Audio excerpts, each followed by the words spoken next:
Welcome back to Driveway. It's been a minute since I last did a video. There are reasons for that. I'll explain that at the end of the video. But as you can see, some stuff has changed in the garage. We now have a two-post lift that we can do actual work on. No more working on the floor.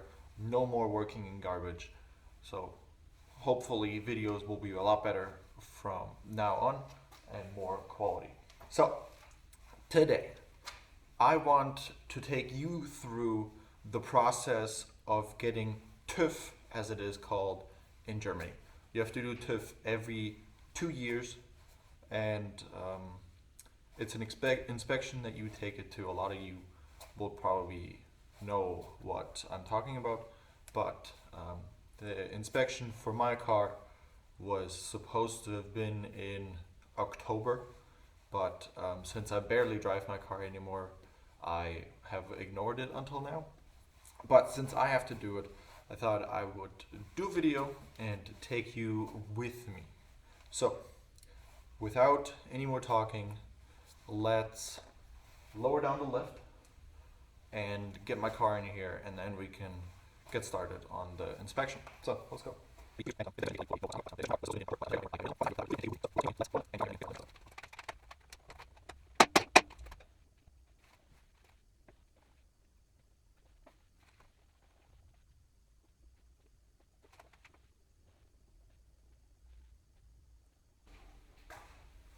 Finally, now that the lift is down, I will go get my car and park it in here, and then we can get started on the light check.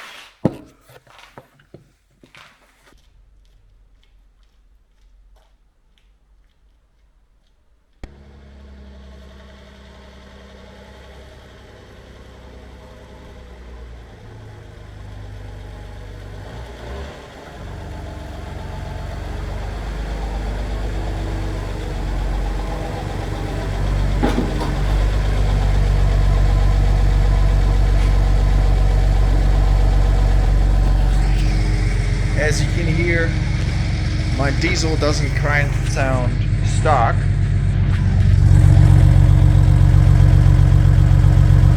That does have its reasons.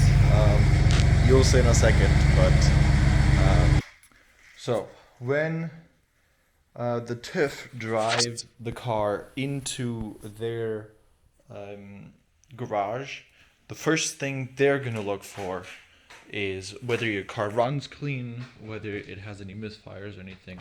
And when they get in, because they drive them in themselves, is they check for any light on the dash. Luckily, my car has none. We have no problem with any light, so that's fine. Then they're gonna check windshield wipers and the spray. So what they're gonna check for there is whether these nozzles that are in here for me, whether they actually hit the windshield, and if they actually hit it in a nice area. So they don't want it to hit here and not get the top end of this the windshield. So they're gonna see that it sprays, covers the entire thing, and the windshield wipers are intact, working fully to clean off your windshield and don't leave any streaks or any material behind. Then also what they're going to check for is right here your headlight washers. So these are little nozzles that if you activate the windshield wiper fluid while your headlights are on, these are going to pop out and also spray at your headlights to clean those off so that there's nothing built up on there. They're also going to check for that if you have them. Some cars don't, but mine does, so they're going to check them. Luckily, mine work, so we're good on that. What they're also going to check is back here. This mirror, same thing. Same thing with the nozzle, sprays nicely. Boom. And that is the windshield wiper check. Next up will be I'm going to say next up because actually they put it into a brake check to see if all brakes are braking even, but we're going to get to that in a second. Next up, they're gonna go drive in there into their garage, and they have a series of mirrors hung up around the garage to make sure that all of your lights work. So they're gonna switch through all the lights, brake lights, the fog light in the back, blinkers, reverse lights, and even they're gonna check the license plate lights. And we can do that for me, but I already know that one of my license plate lights, there we go, actually doesn't work. Oh, they both work now. That is news to me. Okay, I guess that's fine. But yeah, these lights, brake lights, reverse lights, all the lights that you have on your car. Same thing with the front. Yeah. Headlights, high beam, low beam. The parking lights, those are also important. Those are those little itty bitty bulbs right there. And they often burn out on cars, and a lot of people don't notice them because they're not that bright. But they're going to check for that. And that is it with the lights. Like I said, they're going to check the brakes if they brake evenly. You've probably seen one of those brake rollers where it looks kind of like a dyno, but it is not because it's for brakes. They're going to roll your car in there and check the brakes, once for the front axle, once for the rear axle, and once for the parking brake. So you're going to check all three independently, and if those are good, then you're fine with that. Next up, they're going to check for any sort of damages around the car that could fall off on the road, so you don't endanger other drivers with your car. They're going to check for like plastic pieces, bumpers, just if anything has like a crash damage, they're gonna bitch at you. And yeah, my car luckily doesn't. What my car does have though, which will fail the inspection, is these fogged up headlights. They don't like that. So before I go to the TÜV, I will have to replace these. You could technically defog them with sanding it and clearing it up. However, in Germany, that's actually illegal. They don't want you to do that. They want you to just get new headlights. Stupid rule, but kind of understandable. Just in case you're refinishing your headlight, changes the light reflection somehow and blinds other people. So I gotta get new headlights. I am gonna do a video on how to defog the headlights, but obviously for legal purposes, I'm gonna replace them and put in new headlights. I'm not gonna use the defogged ones in the TÜV because that would be stupid and illegal. Anyway, cool. That is up next.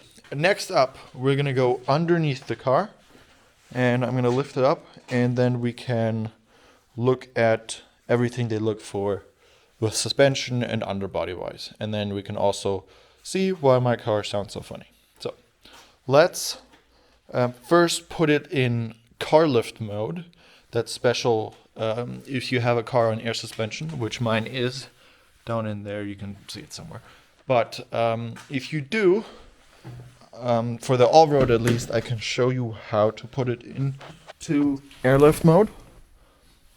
Let's get in here. So you turn on your ignition, and then you have your ride control height right here.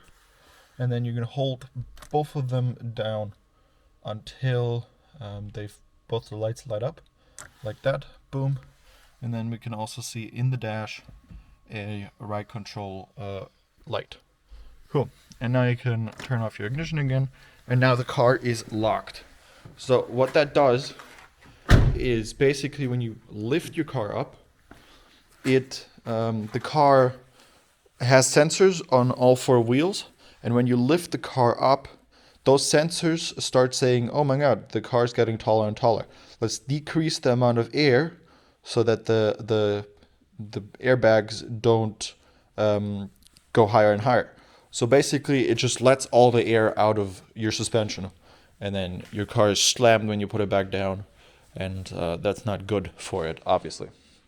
So put it in air, in lift mode, jack mode as it's called, and then we're gonna put the arms underneath. Might as well also show you the lift points, because for a lot of cars, there's these little triangles that show you exactly where it is. For this car, it's pretty easy because it has this like big thick area right there, boom, and then there has the same thing on the back, and then let's lift it up.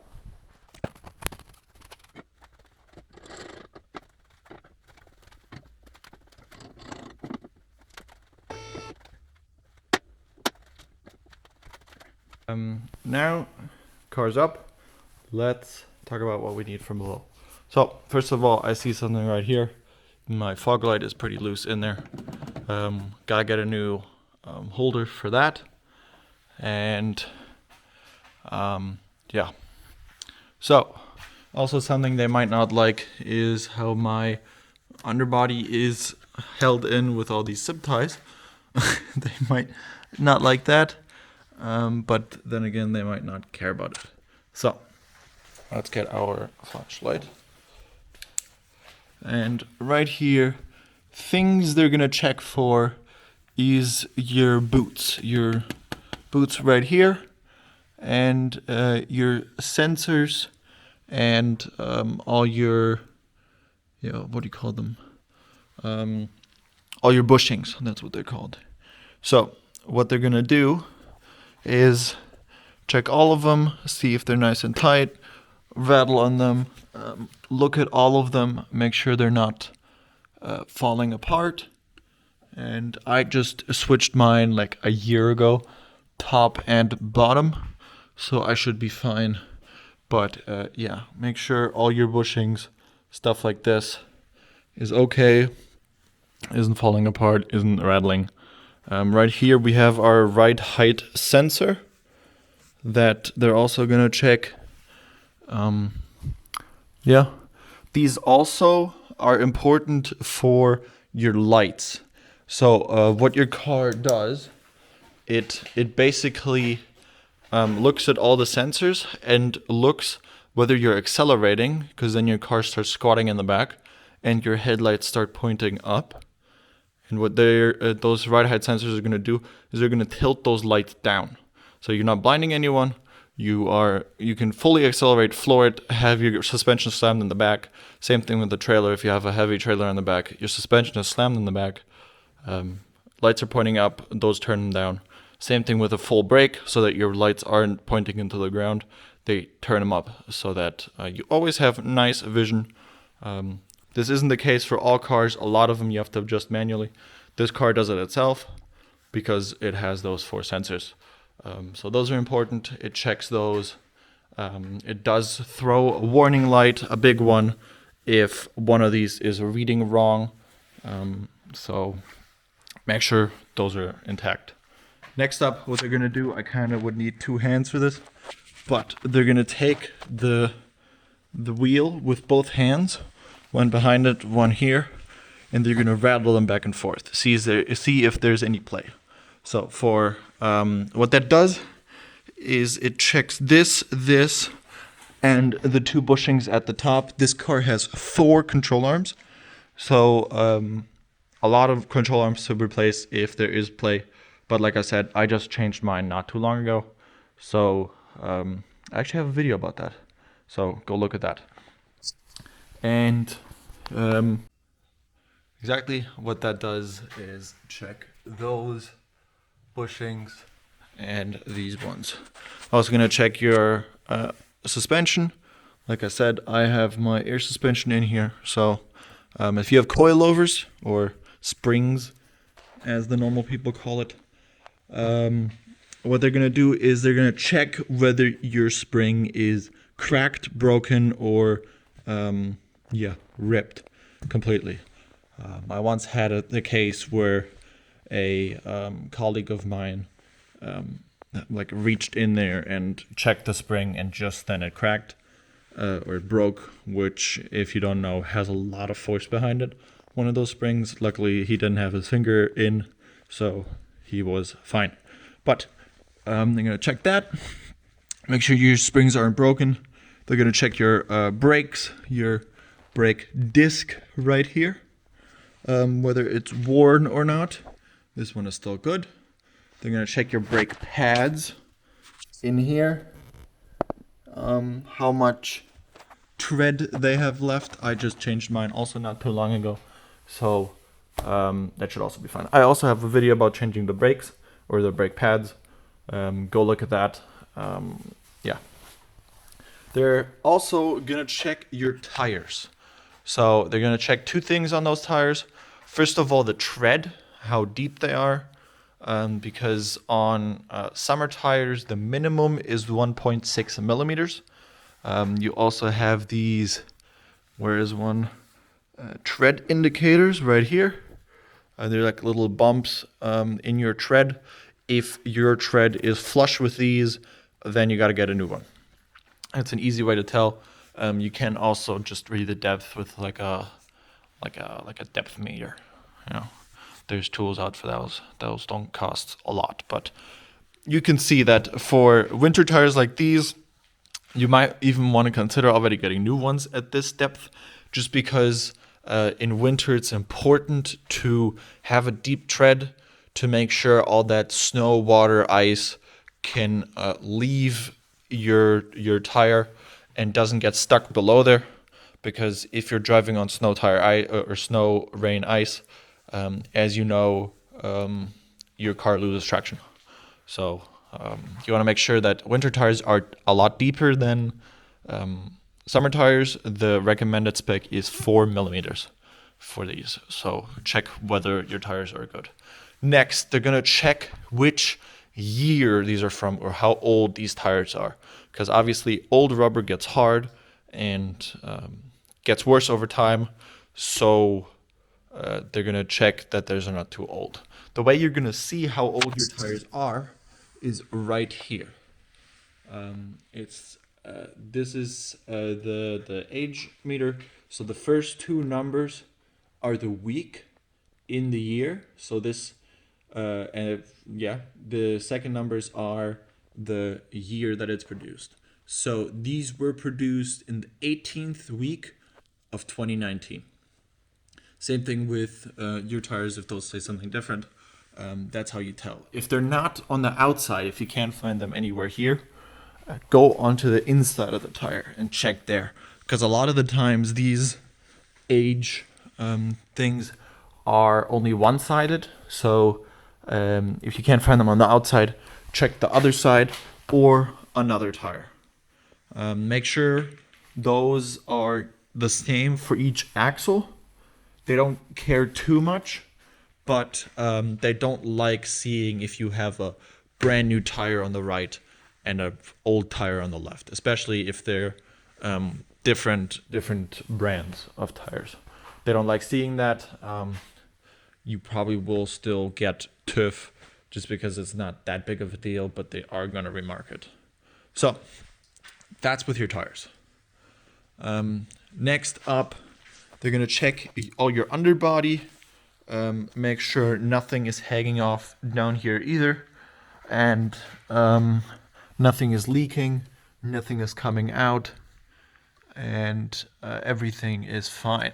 Like I said, they're going to probably say something to me about that, but yeah. Also, the exhaust back here isn't the freshest anymore. This is still fine because we don't have an exhaust leak. So here we can say that like all the top metal is coming off and rusting, but this is still fine as long as no exhaust gases are leaving the inside of the exhaust. And here we can also tell why my car sounded so funny. It's because I took off these clamps because they were fully rusted for me, and exhaust gas was coming out here. So I took them off. I'm ordering new ones, and yeah, it sounds pretty good without it. You can hear a lot of turbo.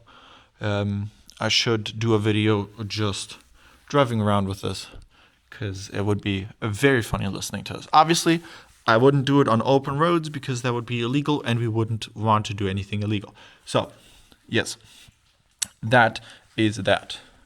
So we got control arms, we got brakes, we got tires, we got suspension, we got leaking from the underbody. They're not gonna open this. They're not gonna worry about that. Just as long as there's not a ton of oil, coolant, whatever, coming out from above this, they're not gonna care. So all these are stay on. So if you have anything hidden down there, you should be fine. So now we have all of that covered. We have made sure that all of our underfloor is safe and nothing is hanging off, rusted, broken. Yeah. And lastly, what they're gonna do is they're gonna check everything for rust holes. So in Germany, if you have rust on your car, it's fine as long as there's not a hole. As soon as you can take your finger and push through and there's a hole, then you're failed. But as long as there's no hole, if it's just like a little bit of surface rust, just a little bit of bubbling below the paint or something, you are okay, you don't have a problem. But like I said, as soon as they can push through the rust and there's a hole, you are failed. And yeah, even covering it with some stuff and trying to hide it, a lot of the times isn't gonna do it, because they do poke around everywhere with the screwdriver and make sure that nothing is messed up. So, nice. Cool. Now let's move to the rear end, because here they're also gonna check some things. Again, lower control arms, upper control arms, suspension, springs if you have them. I again have air suspension, and brakes, your boots, CV boots, and tires, and brake pad wear. I also have pretty new ones, but yeah. What they're not gonna like seeing is something like this. A nice little rust hole. I should get the flashlight again. I have it actually right here. Holes like this, they're not gonna like seeing. This is in general pretty loose and pretty broken, so I should probably get a new one. Shouldn't be too much work.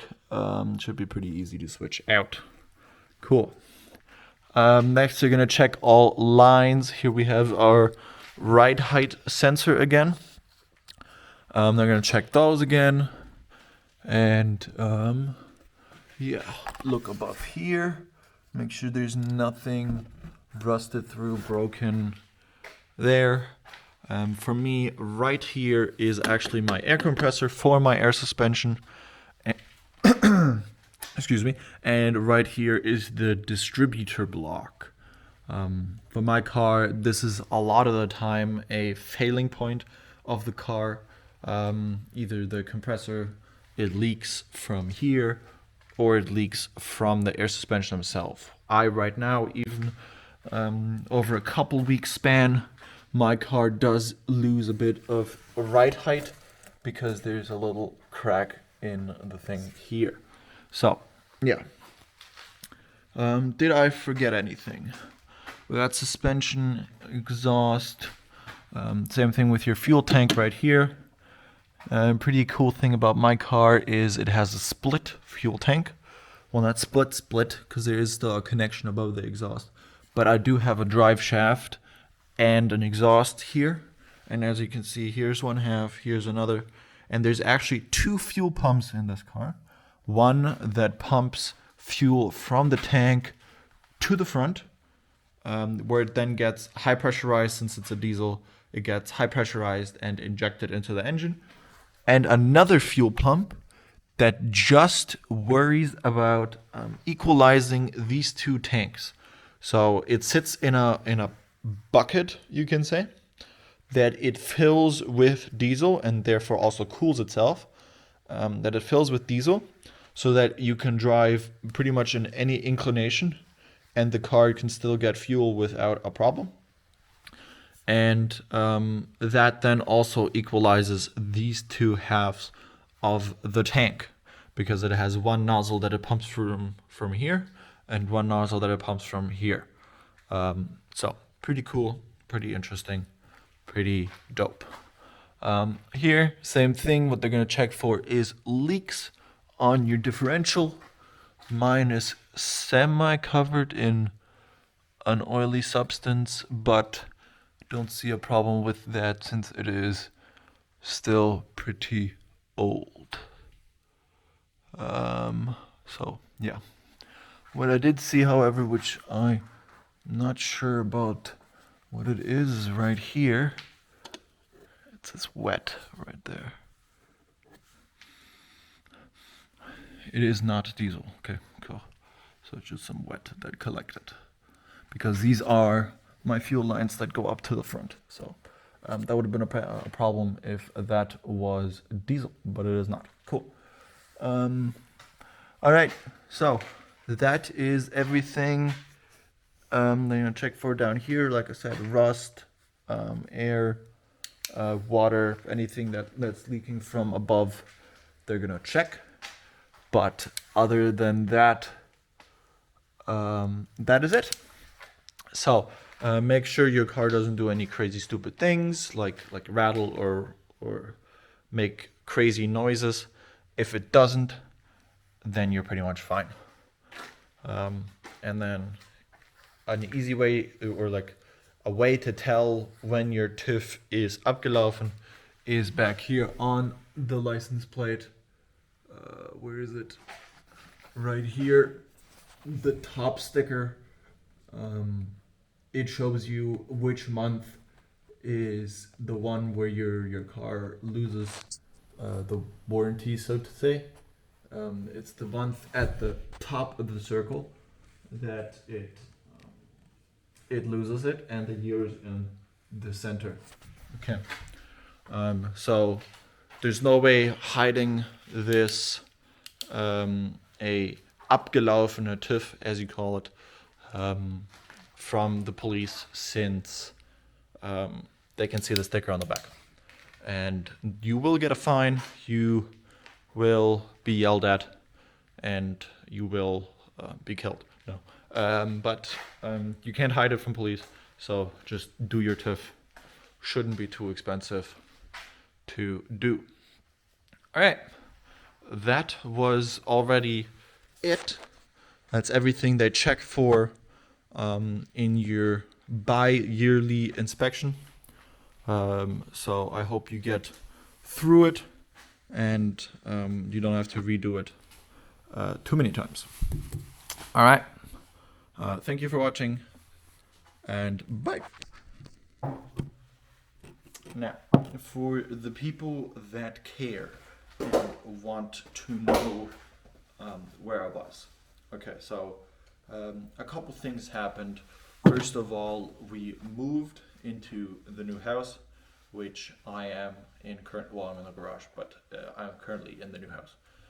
That was a lot of worry for at least the last year. And yeah, now we're mostly done. Have mostly everything situated. So if everything goes right, I should be making more videos in the future.